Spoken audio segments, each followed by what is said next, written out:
이제 1번부터 볼게요. 부동산 시장에 관한 설명으로 틀린 것을 골라보랍니다. 여러분 시장의 기능과 시장의 특성 나눠줬던 거 기억나세요? 그래서 무엇 못하는 기능을 붙였을 때 자연스러우면 기능이고 자연스럽지 못하면 특성이었죠. 그 다음 부동산 시장은 기본적으로 불안정 경쟁 시장이었죠. 다 다르다 개별성을 띠니까 동일한 품질의 동일한 제품이 아니니까. 그 내용. 그 다음 균형을 찾기도 어렵죠. 수요가 증가해도 공급은 부증성 때문에 증가할 수가 없죠. 하나의 물건이어도 개별 거래마다 가격이 다 다르죠. 일물일가의 법칙도 성립되지 않아요. 시장이 공급자와 수요자가 다수 대 다수로 존재하는 게 아니라 특정 부동산에 대해서 소수 대 소수로 존재하죠. 또는 1대 소수로 존재한다고요. 공급자 한 명에 이런 식으로. 그러니까 완전 불안정 경쟁 시장. 그런데 그 주택 시장을 주택 서비스의 개념이라는 추상적 개념을 뽑아내면 주택 서비스의 질이 높은 주택을 고급 주택이라고 뭉뚱그려서 설명할 수 있고 주택 서비스의 질이 일정 수준 이하면 저급 주택이라고 뭉뚱그려서 설명할 수 있죠. 그럼 동일한 품질의 동일한 제품으로 분석해서 완전 경쟁 시장이라는 가정하에 분석할 수도 있다. 맞는 거예요. 그래서 주택 시장은 그 어떤 도구를 사용해도 완전 경쟁 시장으로 분석할 수 없다 그러면 X라고요. 그때 사용되는 도구가 뭐다? 주택 서비스. 여기서 질문. 주택과 주택 서비스 중에 뭐가 뭘 만들어낸다? 주택이 주택 서비스를. 그럼 주택은 생산재, 생적 수요. 기억나시죠? 토지와 주택 중에는 뭐가 뭘 생산한다? 토지가. 그럼 토지가 파생적 수요, 주택은 본원적 수요. 그래서 파생적 수요, 본원적 수요는 고정불변의 개념이다. 상대적 개념이다. 상대적 개념이다. 이런 것들이 기억나시면 된다고요. 자, 이제 합니다. 1번. 틀린 것을 고르래요. 부동산 시장의 기능에는 부동산은 자원이었죠, 여러분. 자원 배분의 기능이 있고 정보 제공하는 기능이 있고 양과 질을 조정하는 기능이 있죠. 교환 및 가격 창조하는 기능도 있죠. 시장에서 기존 가격이 파괴되고 새로운 가격이 형성되죠. 그래요. 얘들은 다 기능인가요? 자원 배분하는 기능, 정보 제공하는 기능, 양과 질을 조정하는 기능, 교환하는 기능, 가격 창조하는 기능, 맞죠? 네, 2번. 부동산은 고가이기 때문에 고가성을 띠니까 자금 조달 가능성이 시장 참여에 영향을 끼친다. 그래서 부동산 시장에서는 유효 수요만 따지지 잠재적 수요를 판단하지 않죠. 근데 정부는 잠재적 수요도 고려하나요? 저소득층도? 정부는 정책을 세울 때에는 그래서 임대주택 등을 공급해서 공급해 주는 거죠. 그래요. 그 다음 3번. 부동산 상품이 물리적으로 동일하더라도 물리적으로 똑같은 천안에 있는 이편한 세상과 서울에 있는 이편한 세상 33평형 아파트가 똑같이 있습니다. 물리적으로는 동일하겠죠. 그때 경제적 가치가 같아요? 달라요? 다르죠. 그러니까 다른 부동산이에요? 같은 부동산이에요? 다르죠. 똑같은 토지 면적이 있는데 그 토지의 지역지구제가 어느 지역은 자연환경 보전지역이고 어느 지역은 상업지역이라면 같이 다르죠. 그러니까 물리적으로 동일하더라도 경제적, 법적 성질이 다르면 상품의 성격은 달라지죠. 4번. 물리적 측면의 주택은 4번 보기에는 별표 3개. 물리적 측면의 주택은 이질적인 재화이므로 다 다르니까 불완전 경쟁 시장인 반면에 주택 서비스의 관점에서는 주택 서비스 동그라미, 동질적 재화 동그라미, 완전 경쟁을 전제로 한 주택 시장의 분석이 가능해진다. 그래서 여러 가지 경제 이론을 적용할 수 있는 거죠. 5가 됩니다. 그 다음 5번. 부동산 경기가 하강 국면에 들어서면 가격이 떨어지고 있는 거죠. 누가 힘이 세요? 매수자. 매도자라고 해서 X잖아요. 이런 게 포인트라고요. 그래서 문제 풀 때 하나도 모르겠다. 매수자 중시, 매도자 중시 이런 내용이 나와 있으면 걔가 틀렸을 가능성이 정말 높다고요. 그게 문제를 푼 요령입니다. 다음 2번. 틀린 것을 골라보래요. 1번. 중강성 효율적 시장 떴습니다. 여러분 이 문제 풀 때 제가 어떻게 풀려고 그랬죠? 무조건 뭐만 적어두시고 과현미, 과거의 현미였어요. 밤한개 기억나셔야 되죠? 그래서 약성은 과거만 반영, 현재 미래는 동그라미. 반영된 건 죽이는 거죠, 여러분. 왜 죽이죠? X친 건 초과 이윤을 누릴 수 없다는 거죠. 그 정보는 공유된 거니까. 그럼 중강성은 2를 죽이죠? 그럼 강성은 다 죽이나요? 그 어떤 정보로도 초과이윤 누릴 수 없죠. 여기서 중요한 포인트. 그 어떠한 효율적 시장의 유형에서도 그 어떠한 정보를 가지고도 정상 이윤은 다 누린다, 누리지 못한다? 정상 이윤은 다 누린다. 기본적으로 우리 시험 문제에서 정상 이윤을 못 누린다 그러면 X라고요. 그래서 문제, 지역지구제가 실시가 되면 후적 독점자는 실시 이후에 들어온 사람은 초과 이윤은 물론이거니와 정상 이윤도 누리지 못한다. X예요. 정상 이윤은 누려요. 초과 이윤을 누가 누리기 때문에 문제죠? 전적 독점자가. 그래서 지읒 이렇게 외우라고 그랬죠. 나중에 또 보실 거예요. 그러면 이제 1번. 중간성 효율적 시장은 과현미 딱 적어놓고 문제 딱 뜨자마자 과현미. 그러면 어디까지 죽이고 과현 죽이고 미 동그라미 해놓고 문제를 풀면 공표된 것, 이 둘은 공표된 거죠, 여러분. 미래 정보는 현재 공표되지 않은 정보죠. 얘까지 다 가치에 반영돼 있다고 했으니까 X죠. 얘는 뭐로 바꿔야 맞는 문장이 돼요? 강성 효율적 시장이 돼야 되는 거죠.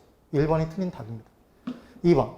부동산 시장에서 누구는 정보를 갖고 누구는 정보를 갖지 못할 수 있어요. 걔를 정보의 비대칭성이라고 하죠. 그래서 가격 형성의 왜곡을 초래할 수도 있는 거고. 그 다음 3번. 기술 개발로 공급이 증가했대요. 초과 공급, 가격은 하락하죠. 그때 수요의 가격 탄력성이 작을수록, 그럼 얘는 비탄력적인 거죠. 비탄력적일수록 가격 하락폭은 커지죠. 제가 어떻게 풀었는지 이해되세요? 그네요. 그 다음 4번. 일반적으로 부동산은 일반 재화에 비해 거래 비용이 많이 들고, 여러분 이 분필을 사고 팔 때 중개수수료 내지 않습니다. 중개보수. 부동산은 중개보수 내죠. 얘 취득세 안 내요. 등록면허세 없어요. 부동산 내잖아요. 그러니까 부동산은 거래 비용이 많이 들죠. 부동산 이용의 비가역성 때문에 한 번 이용이 결정되면 원래 상태로 되돌리기 어렵죠. 그러니까 처음 결정을 잘해야 되겠죠. 그래서 의사결정 지원 분야의 역할이 더욱 중요하다. 질문. 의사결정 분야 기억나세요? 결정 분야. 우리 총론에서 했던 거. 오골계, 투금계? 투금계. 투, 금, 계. 그래서 투자, 금융, 개발을 결정한다. 정책을 펼칠까 말까를 결정한다. 이렇게 문제를 푸시라고 그랬죠. 이런 내용. 그 다음 5번. 부동산은 다양한 공사적인 제한이 존재하며. 질문. 우리나라 모든 토지는 다 공법상의 규제는 받나요? 그래서 공법상 규제가 없는 땅은 무엇이다 그러면 무조건 X? 무조건 X.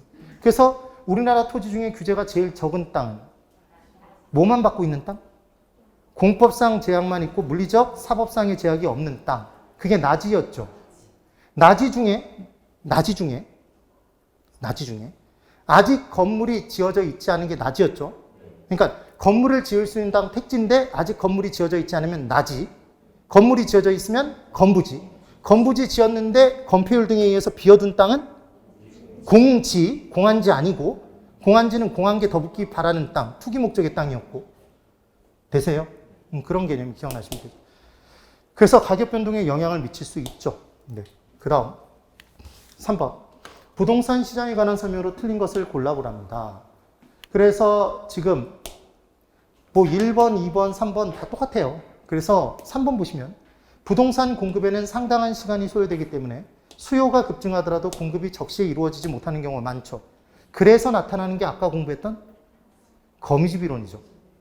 그래서 단기에는 가격이 폭등하고 장기적으로는 가격이 이제 균형을 되찾아가겠죠.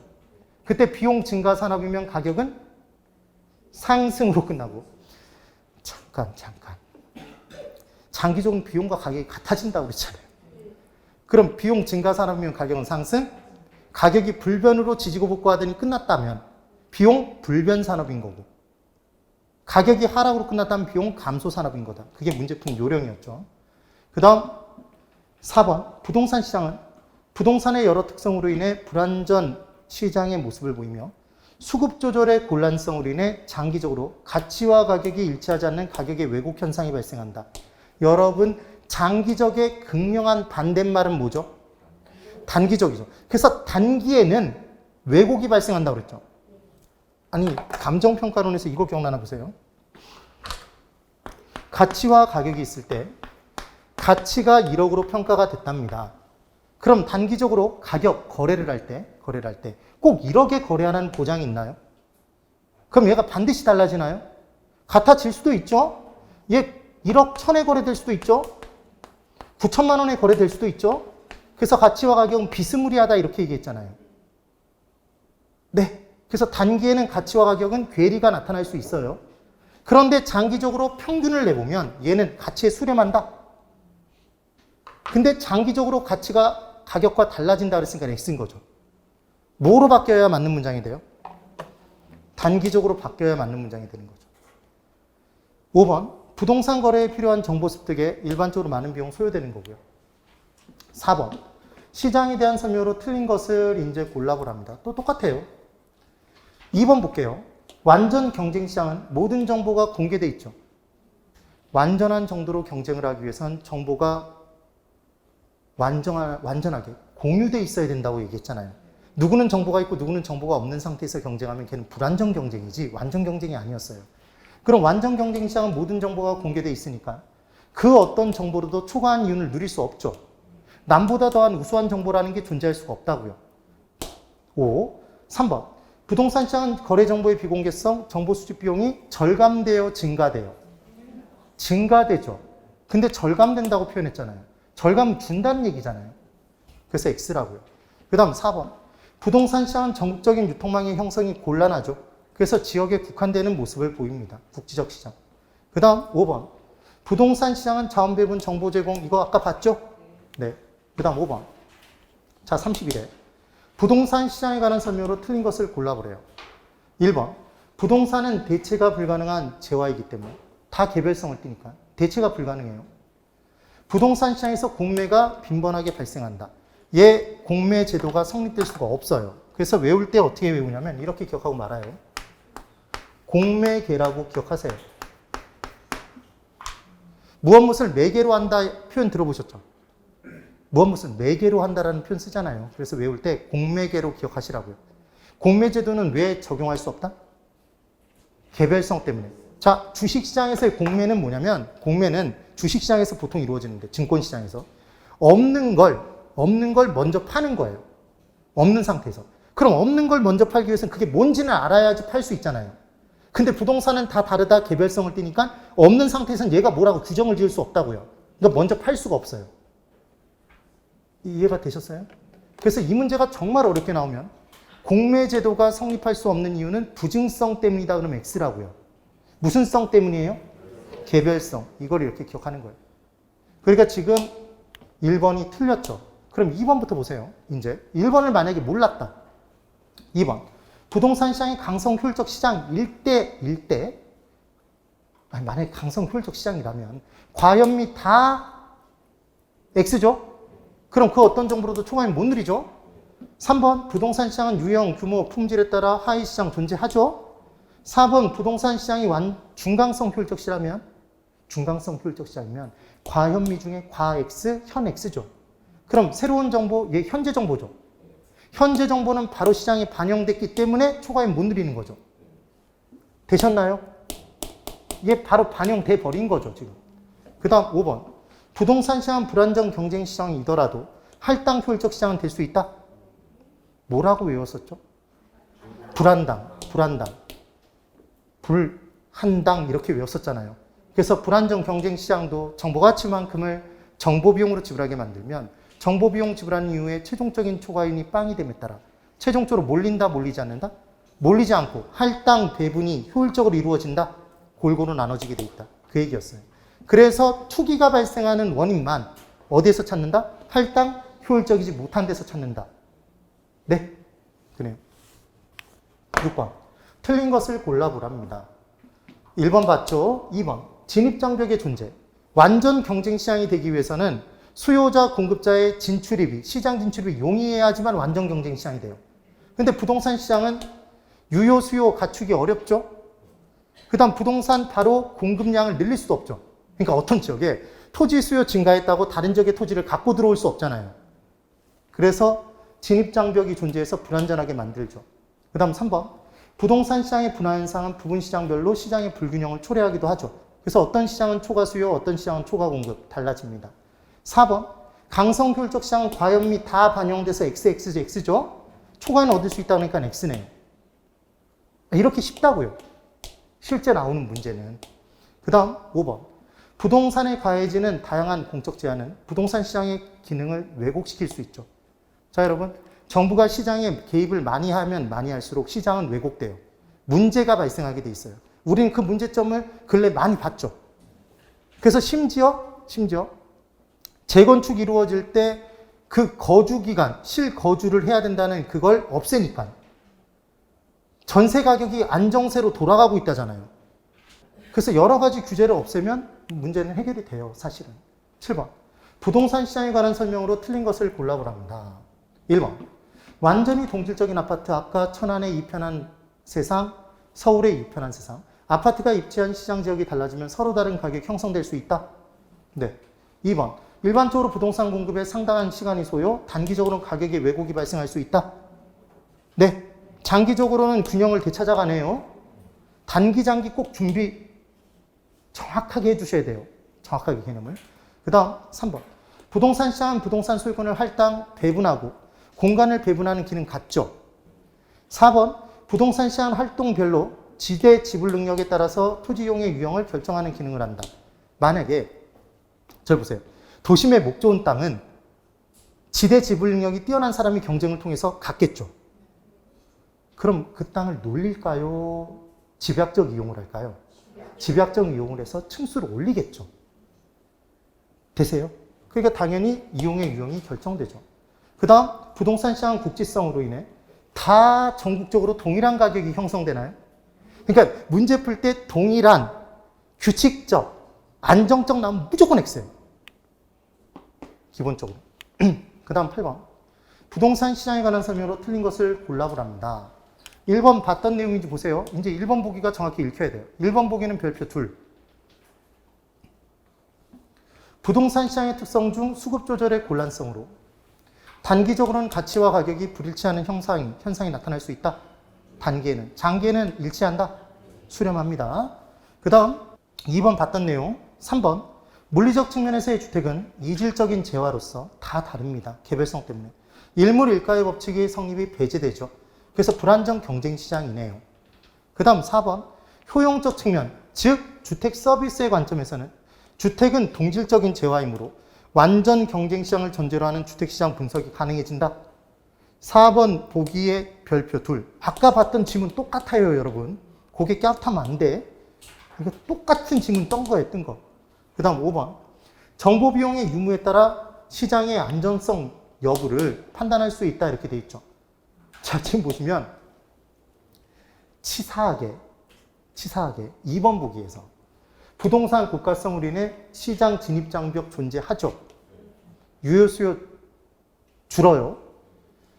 다수의 시장 참여자가 있어요. 소수예요. 소수 대 소수라고 그랬죠. 이게 틀린 거예요. 이게 지금. 그 다음 지금 5번에 정보 비용의 유무에 따라 정보 비용이 있다 없다는 결국 정보 가치가 있는지 없는지잖아요. 그래서 우리는 시장의 완전성 여부를 구분할 수도 있죠. 완전 경쟁 시장이면 정보 비용 자체가 안 들죠. 불안전하니까 정보 비용이 발생하는 거죠. 정보의 비공개성에 따라.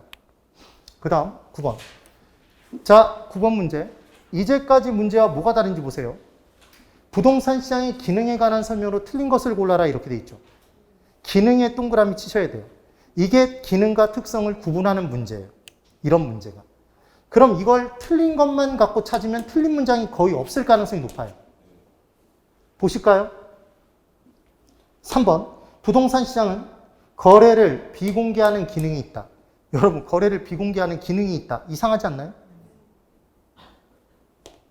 정보를 공개하는 기능은 있어도, 정보를 제공하는 기능은 있어도 거래를 비공개하는 기능은 없죠. 얘는 특성이잖아, 특성. 그래서 지금 몇 번이 틀렸다? 3번이 틀린 겁니다. 3번은 특성이니까. 되셨죠? 그 다음 4번. 부동산 시장은 부동산의 양가지를 조정하는 기능이 있으며 만들어달라는 양만큼 만들어주는 기능이 있다고 그랬죠. 고급 주택을 만들어달라고 그러면 고급 주택을 만들어주는 거예요. 그래서 주택의 수요 증가는 주택의 질을 개선시킬 수도 있나요? 아니, 고소득층이 주택을 만들어달라고 얘기하면 고가주택을 만들어줄 거잖아요. 그래서 좋은 자원을 가지고 고가주택에 들어가 살다가 노후화 진행되면 버리고 떠나고 그 집을 누가 물려받고? 저소득층이. 저소득층이 들어가 살다가 노후화 진행되면 버리고 떠나고 누가 들어와 산다? 극빈층이. 주택 하나 지어놓고 뽕을 뽑는다? 그래서 최종적으로 불량주택이 존재하는 건 시장이 실패했기 때문이다. 자원의 효율적 배분이 이루어졌기 때문이다. 시장이 정확히 제 기능을 해서 자원의 효율적 배분이 이루어졌기 때문에 최종적인 결과로 나타나는 거죠. 그래서 불량주택은 불량주택을 원하는 수요 계층이 있기 때문이었다. 불량주택 문제를 해결해주는 그래서 근본적인 해결 대책은 누구를 없애면 된다? 극빈층을 없애면 되죠. 소득 증가 대책을 세워드려서. 그 내용이었습니다. 10번 26회 문제. 시장에 대한 설명으로 틀린 것을 골라보랍니다. 그래서 다른 내용들 다 받고 3번 할당 효율적 시장에서는 부동산 거래의 은밀성으로 인해 부동산 가격의 과소, 과대평가되는 등 왜곡 가능성이 높아진다. 여러분, 할당 효율적 시장은 최종적인 초과이윤을 못 누리죠. 그럼 과소평가되거나 과대평가된 부동산이 없다는 얘기잖아요. 아니, 과소평가되거나 과대평가된 부동산이 있어야 누군가가 초과이윤을 누리죠. 그러니까 이 둘의 단어적 의미가 완전히 상반되는 개념이라는 게 느껴지시죠? 몇 번이 틀렸어요? 3번이 틀린 거죠. 다른 내용은 다 본 거죠. 그 다음 11번. 부동산 시장의 기능과 특성에 대한 설명으로 틀린 것. 자, 마찬가지입니다. 다 본 내용들이에요. 3번. 부동산 시장은 국지성의 특성이 있기 때문에 균질적이라는 게 동질적인, 동일한 가격 형성이라는 얘기잖아요. 하나의 가격 형성. 틀렸죠? 국지성의 특성을 띠니까 지역별로 다 가격이 다르죠. 이해가 되셨어요? 동일한이라고 나온 거잖아요. 그 다음 4번. 부동산 시장은 임대차 시장의 발달과 더불어 임대차 시장 동그라미, 저량 시장의 비중이 큰 특징을 보인다. 저량 시장 동그라미. 그리고 고개 드십시오. 주택 공급은 크게 두 가지가 있다고 그랬죠. 유량 공급과 저량 공급. 신규주택 공급을 뭐라고 하고? 일정 기간 동안 새롭게 지어서 공급하니까 유량 공급. 그럼 기존 주택 시장은 이미 쌓여져 있죠. 저량 공급이죠. 그럼 한 해에 공급되는 양을 보면 기존에 쌓여진 주택량이 많아요? 새롭게 지어서 공급한 양이 많아요? 기존에 쌓여져 있는 양이 훨씬 많잖아요. 그러니까 당연히 부동산 시장은 뭐가 더 중요해요? 저량 시장의 비중이 더 크겠죠. 현실적으로. 지금 그 얘기인 거예요. 그 다음 5번. 부동산 시장은 부동산을 수요자에게 배분하는 자원 배분의 기능을 갖는다. 맞죠? 자원 배분의 기능을 갖습니다. 그 다음 12번. 옳은 것을 골라보래요. 자, 1번 볼게요. 부동산 시장은 수요 공급의 조절이 쉽지 않죠. 단기적으로 가격의 왜곡의 발생이 가능성이 높죠. 1번 맞네요. 끝. 2번. 부동산 시장의 특징 중 하나는 특정 지역의 다수의 판매자와 다수의 구매자 아니죠. 소수였죠. 그 다음 3번. 거래의 비공개성, 정보 수집 곤란해요. 수집 비용이 적게 든대요. 많이 들죠. 그 다음 4번. 부동산 거래는 그 성질상 고도의 공적인 경향을 띠나요? 우리가 거래하면 사적인 경향을 띠나요? 사적인 경향을 띠죠. 5번. 부동산 시장에서 매수인이 제한하는 최저가격과 매도인이 제한하는 최고가격의 사이에서. 자, 여러분 틀린 거 보이세요?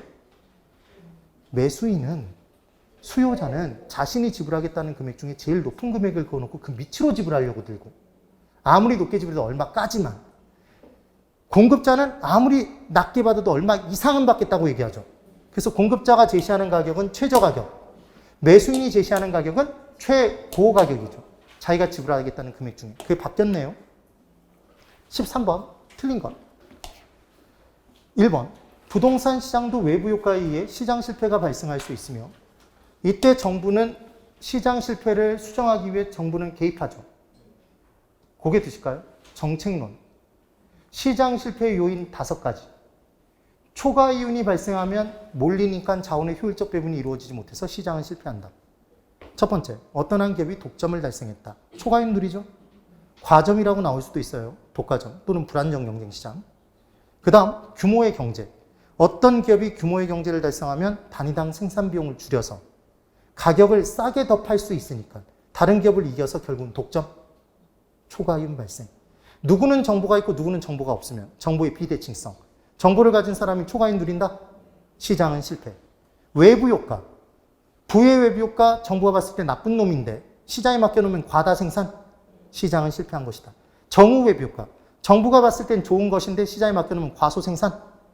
적정량보다 적게 생산. 시장은 실패한 것이다. 다 같이 쓰는 재와 공공재.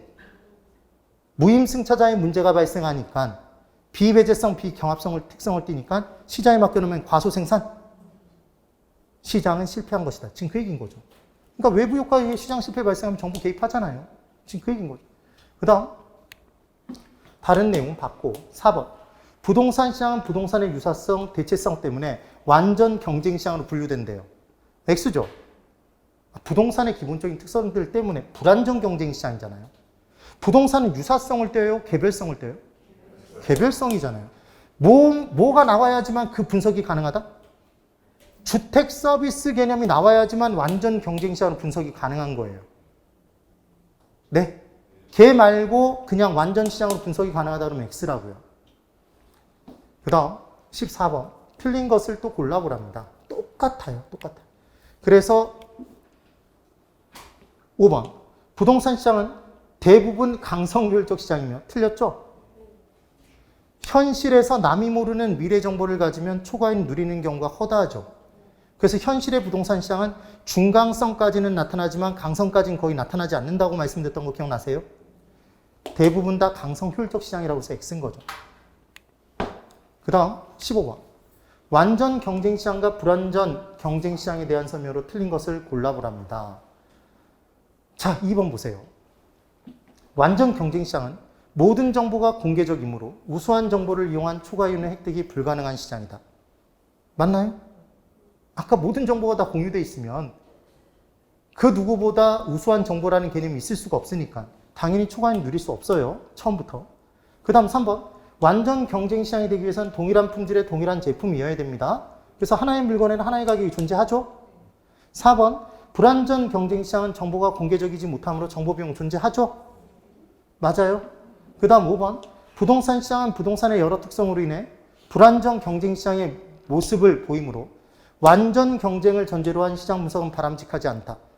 바람직하지 않으면 주택 서비스의 개념을 끄집어내고 우리가 그렇게 시장을 분석할 수가 없는 거죠. 아니 아까 고개 드세요.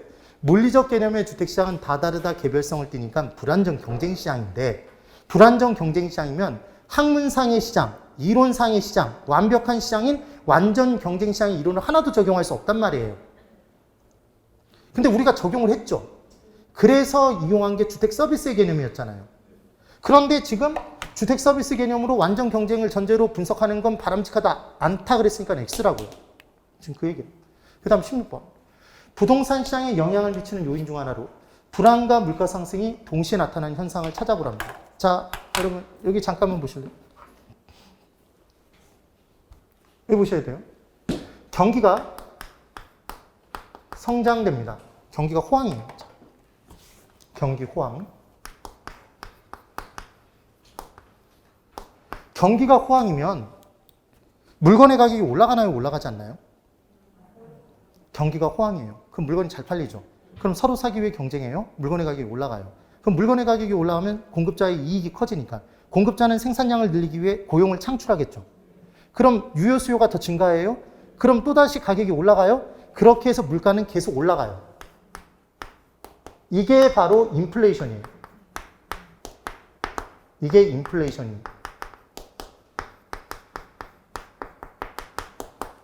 되세요? 근데 이번에는 반대예요. 경기가 불황의 늪에 빠졌어요. 그럼 물건이 잘 팔려요? 안 팔려요? 안 팔립니다. 그럼 물건이 잘 안 팔리면 물건의 가격이 떨어지겠죠. 그럼 물건의 가격이 떨어지면 공급자는 공급량을 늘려요? 줄여요? 줄이죠. 고용을 창출해요? 축소해요? 축소해요. 여기저기 잘리는 사람이 발생하면 수요가 줄죠. 그럼 가격이 또 떨어져요? 그럼 또다시 공급량을 줄이죠. 그래서 경기 불황 시 물가가 하락되는 거예요. 얘를 뭐라고 하냐면 디플레이션이라고 해요. 그럼 뭐가 나쁜 거예요? 뭐가 나쁜 거예요? 둘 다 나쁜 게 아니에요. 얘가 나쁜 거예요. 그래서 D의 공포라는 표현은 있지만 I의 공포는 없어요. 디플레이션이 나타나면 그 나라 경제는 끝장나는 거예요. 사실은. 그래서 우리나라의 모든 음식 가격, 공산품 가격, 아파트 가격이 계속 올라갔던 이유가 우리나라는 계속 뭐가 이루어졌기 때문에? 경기가 점점 발전해 가서 물가 상승이 나타났던 거죠. 그래서 경기 성장에 따른 물가 상승이 기본적인 인플레이션이에요. 그런데 최근에 어떤 일이 발생하냐면 경기가 불황의 늪에 빠졌는데도 물가가 상승하는 경우가 있단 말이에요. 그럼 걔는 새로운 인플레이션이죠. 네. 그때 꼭 집어 경기 불황인데 물가가 상승하는 걸 얘를 스태그플레이션이라고 얘기를 해요.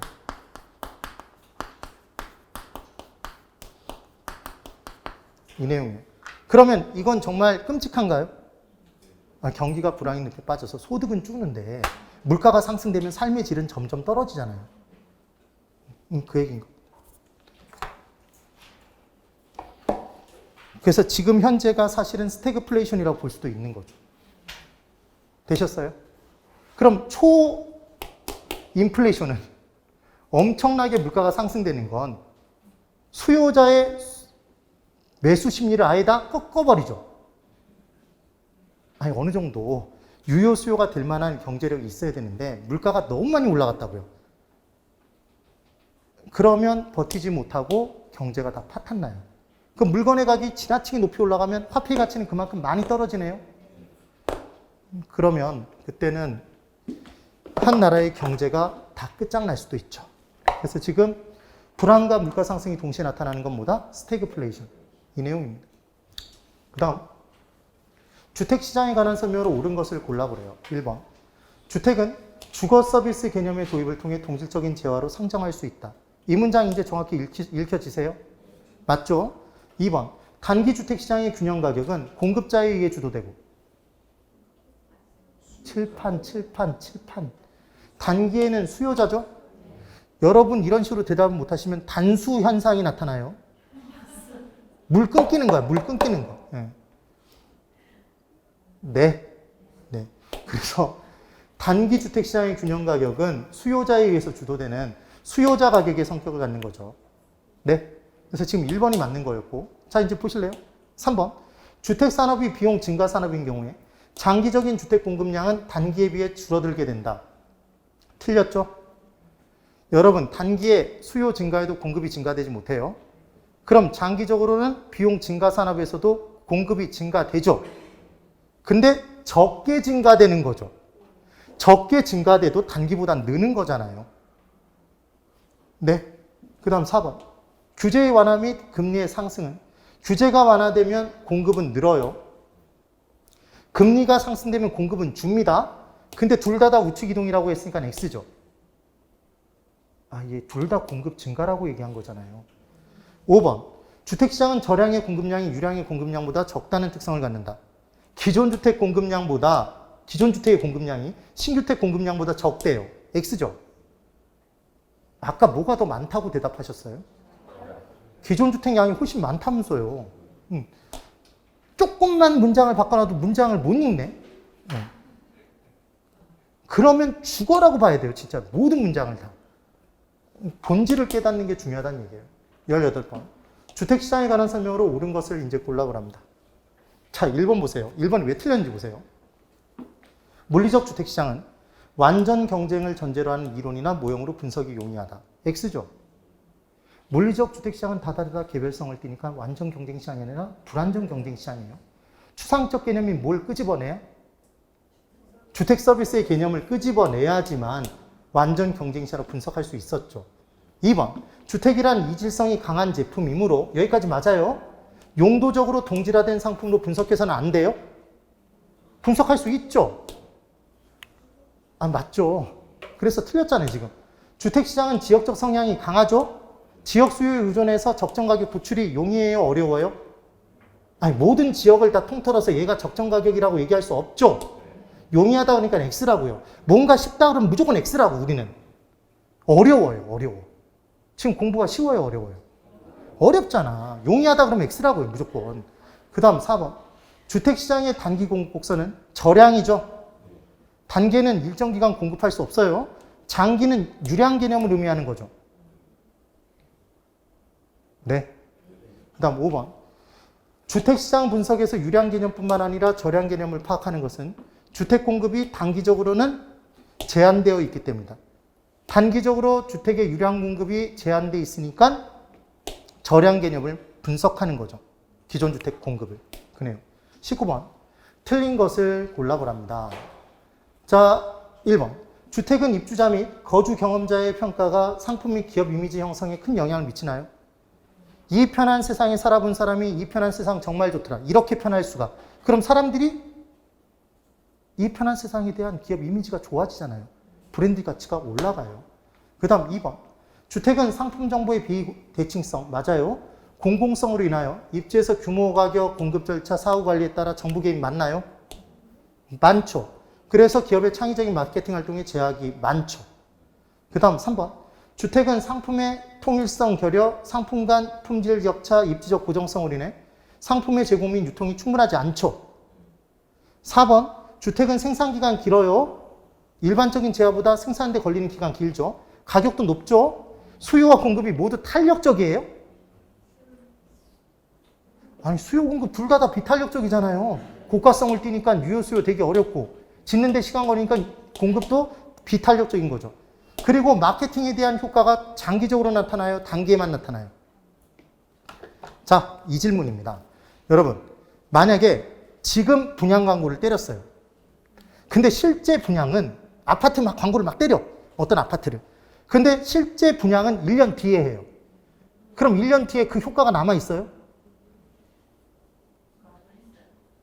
5분 전 것도 기억이 안 나는데. 특히 부동산은 그 광고 효과가 끝까지 장기적으로 나타나지 않는다고요. 그래서 분양이 이루어지는 시점에 분양 광고를 하겠죠. 그래요. 그러니까 지금 4번이 틀렸죠. 그 다음 5번. 주택은 복합 서비스를 제공하는 재화로서 교통 여건이나 주변 환경 등 상품의 외적 요인이 주거 선택에 큰 영향을 주죠. 교통 여건 따집니다. 그 다음 주택의 여가과정과 주거분리에 관한 설명으로 틀린 것 이렇게 나왔네요. 여러분, 여가과정은 필터링 현상이었죠? 주택의 질적순위 올라가는 건 무슨 여가? 상향여가. 떨어지는 건 하향여가. 되세요? 네. 그럼 주택을 그대로 내버려두면 발생하는 건 하향여가.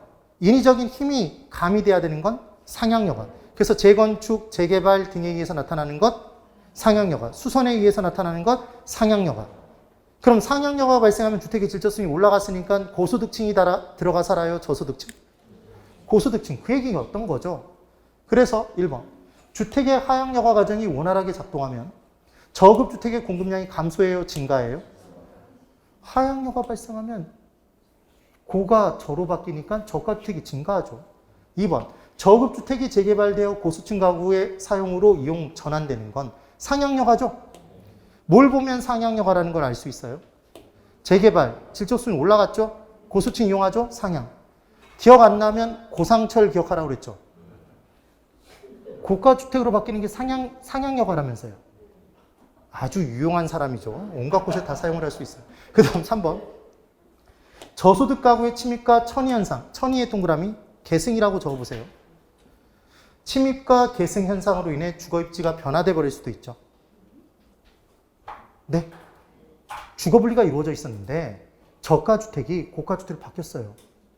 아니, 고가주택이 노후화 진행돼서 저소층이 밀고 들어와 산다고요. 침입이 이루어졌죠. 그 침입이 이루어져서 아예 고소층의 주거지역이 저소층의 주거지역으로 바뀌어버리면 걔가 계승이죠. 천이 결과로 나타나는 것. 그 다음 4번. 주택의 개량 비용이, 비용 동그라미, 개량 후 주택가치 상승분, 동그라미. 지금 뭐가 커요? 비용이 큰 거죠.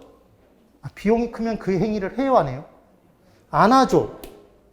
그럼 개량을 안 할 테니까 주택의 질적순위 떨어지겠죠. 무슨 여가? 하향여가죠. 그 다음 5번. 여가 과정에서 주거분리를 주도하는 건 고소득 가구로 정후 외부 효과를 추구하고 부의 외부 효과를 회피하려는 동기에서 얘가 발생하는 것 맞죠? 되셨어요? 아까 1번이 틀렸었잖아. 아니 잠깐만. 하향여가가 활발하게 발생되면 저가주택 공급량 증가한다고 그랬죠? 감소한다고 그랬으니까 얘가 틀렸었잖아요. 되셨나요? 그 뒤에 21번부터는 다음 주에 연결해서 볼게요. 네. 오늘 꽤 많은 문제 풀었습니다. 네. 그래서 다음 주에 어디까지 목표로 할 거냐면 일단 178페이지까지는 나갈게요. 목표는 최소한 어디까지는 할 거냐면 161까지는 할 거예요. 무조건. 네. 아셨나요? 네. 오늘 여기까지. 대단히 수고 많으셨고 지치지 마시고 끝까지만 하시면 무조건 붙는 시험입니다. 힘내세요. 네, 대단히 수고 많으셨습니다.